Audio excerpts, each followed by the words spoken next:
एक बदबू जिसने पूरे बैंगलोर को हिला दिया। सितंबर 2024, बेंगलुरु का व्यालिकावल इलाका। बाहर हल्की बारिश हो रही थी और सब कुछ बिल्कुल नॉर्मल लग रहा था। लोग अपने रोजमर्रा के कामों में बिजी थे, लेकिन इस शांत और आम दिखने वाले माहौल के पीछे एक ऐसा खौफनाक राज छिपा था जो जल्द ही पूरे देश को झकझोरने वाला था। आज के इस विश्लेषण में हम मीडिया रिपोर्ट्स और पुलिस जांच की उन गहराइयों में उतरेंगे जो एक डरावनी सच्चाई को सामने लाती हैं। आइए समझने की कोशिश करते हैं कि आखिर उस रात उस बंद दरवाजे के पीछे हुआ क्या था। हम सब शहरों में रहते हैं, राइट? कभी कभी कोई अजीब सी महक आती है तो हम अक्सर उसे इग्नोर कर देते हैं। लगता है कोई चूहा मर गया होगा या कचरा होगा। व्यालिकाविल के इस अपार्टमेंट में रहने वाले पड़ोसियों को भी शुरुआत में कुछ ऐसा ही लगा। लेकिन ये बदबू, ये आम नहीं थी। ये समय के साथ कम होने के बजाय और तेज और ज्यादा असहनीय होती जा रही थी। इस एक बदबू ने वहां रहने वालों को ये सोचने पर मजबूर कर दिया कि कुछ बहुत ही भयानक घटित हुआ है। देखिए, ये सब अचानक नहीं हुआ था। एक पूरी टाइमलाइन है जो इस रहस्य को गहरा बनाती है। सबसे पहले महालक्ष्मी नाम की उस महिला का फोन स्विच ऑफ होता है। परिवार को लगा होगा कि काम में बिजी होगी। फिर पूरे 72 घंटे बीत जाते हैं और फ्लैट का दरवाज़ा अंदर से बंद रहता है। फिर अगले 24 घंटों में वो अजीब सी बदबू पूरे कॉरिडोर में फैल जाती है। ये कोई अचानक हुई घटना नहीं थी, बल्कि कई दिनों तक खामोशी से पनपता हुआ एक डरावना सन्नाटा था, जिसे तोड़ने के लिए आखिरी घंटे में पुलिस वहां पहुंचती है। और यहीं से होता है एक खौफनाक खुलासा। जब पुलिस ने उस फ्लैट का बंद दरवाजा तोड़ा, जब बदबू बर्दाश्त के बाहर हो गई, तब पुलिस ने उस बंद फ्लैट का ताला तोड़ा। अंदर पुलिस दाखिल होती है। घर में सामान बिखरा हुआ है, फर्श पर खून के निशान हैं। लेकिन सबसे खौफनाक चीज थी किचन में रखा वो फ्रिज, बिल्कुल खामोश। जब उस फ्रिज को खोला गया तो सच में पुलिस वालों के भी रोंगटे खड़े हो गए। अंदर महालक्ष्मी की लाश थी, और वो भी कई टुकड़ों में। सोचिए, एक आम सा घरेलू उपकरण एक इतने भयानक अपराध को छिपाने का जरिया बन चुका था। रिपोर्ट्स बताती हैं कि शव को इस तरह से फ्रिज में रखा गया था ताकि बदबू बाहर ना आए। उस बंद फ्लैट में कैसा सन्नाटा और कैसा खौफ रहा होगा, इसका अंदाजा लगाना भी मुश्किल है। लेकिन इन खौफनाक डिटेल्स के बीच हम एक बड़ी बात भूल जाते हैं। महालक्ष्मी कौन थी? वो सिर्फ एक खबर या किसी क्राइम की शिकार नहीं थी। उसकी अपनी एक पहचान थी, एक जीती जागती जिंदगी थी। महालक्ष्मी उन लाखों युवाओं जैसी ही थी जो बड़े शहरों में अपने सपने पूरे करने आते हैं। 29 साल की एक इंडिपेंडेंट लड़की जो बैंगलोर में नौकरी करती थी। वो एक किराए के फ्लैट में अकेले रहती थी और अपने परिवार के साथ लगातार टच में थी। उसकी एक बिल्कुल नॉर्मल कामकाजी जिंदगी थी।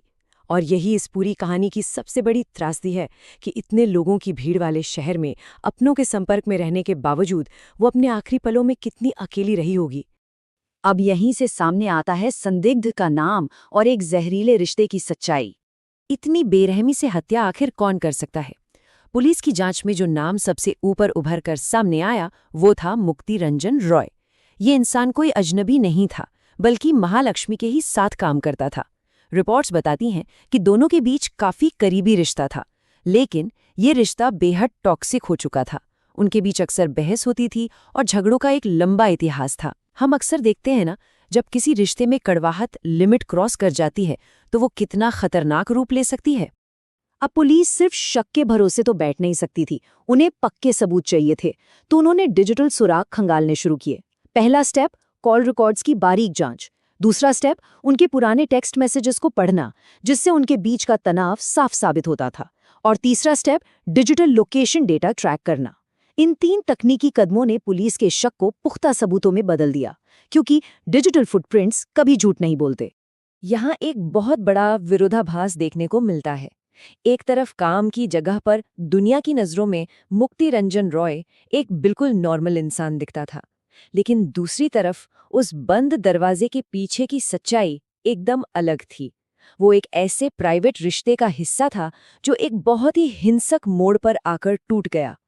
पुलिस को शक था कि उन दोनों के बीच कोई भयानक विवाद हुआ था जिसने इस दिल दहला देने वाले क्राइम को अंजाम दिया।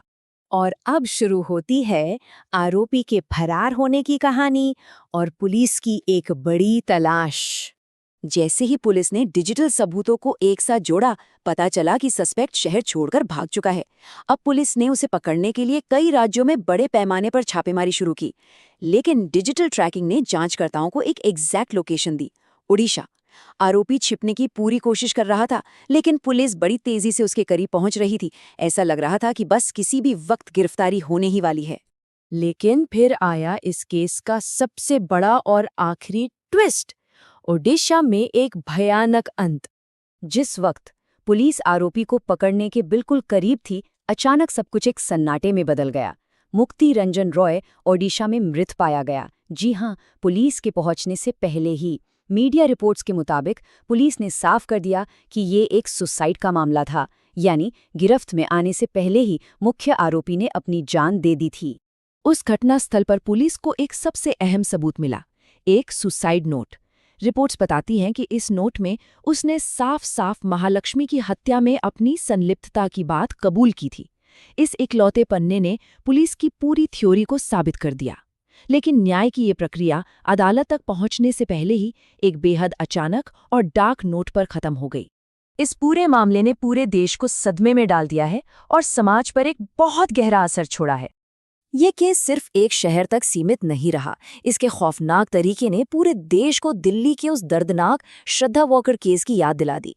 इस घटना ने कुछ बहुत ही गहरे सामाजिक सवाल खड़े कर दिए हैं। सोचिए, रिश्तों में पनपता वो अनियंत्रित गुस्सा कितना खतरनाक हो सकता है। ये अत्यधिक मानसिक तनाव और जुनूनी व्यवहार पर गंभीर चिंताएं जताता है, और साथ ही एक बहुत बड़ी बहस भी छेड़ता है।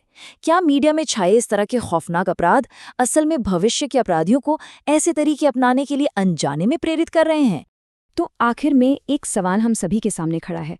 क्या बड़े शहरों की इस दौड़-भाग और हमारे मॉडर्न रिश्तों की चमक-दमक के पीछे कोई ऐसा खतरनाक और छिपा हुआ तनाव है जिसे हम देख नहीं पा रहे? महालक्ष्मी की ये कहानी सिर्फ एक बंद फ्लैट और एक खामोश फ्रिज तक ही सीमित नहीं है। इन पुलिस रिपोर्ट से जो तस्वीर उभरती है वो हमें सोचने पर मजबूर कर देती है कि नॉर्मल दिखने वाले जिंदगी के पीछे कितनी गहरी खामोशी और कितना बड़ा खतरा पनप सकता है। कुछ कहानियां खत्म नहीं होती, वो सिर्फ लोगों के दिमाग में हमेशा के लिए बस जाती हैं।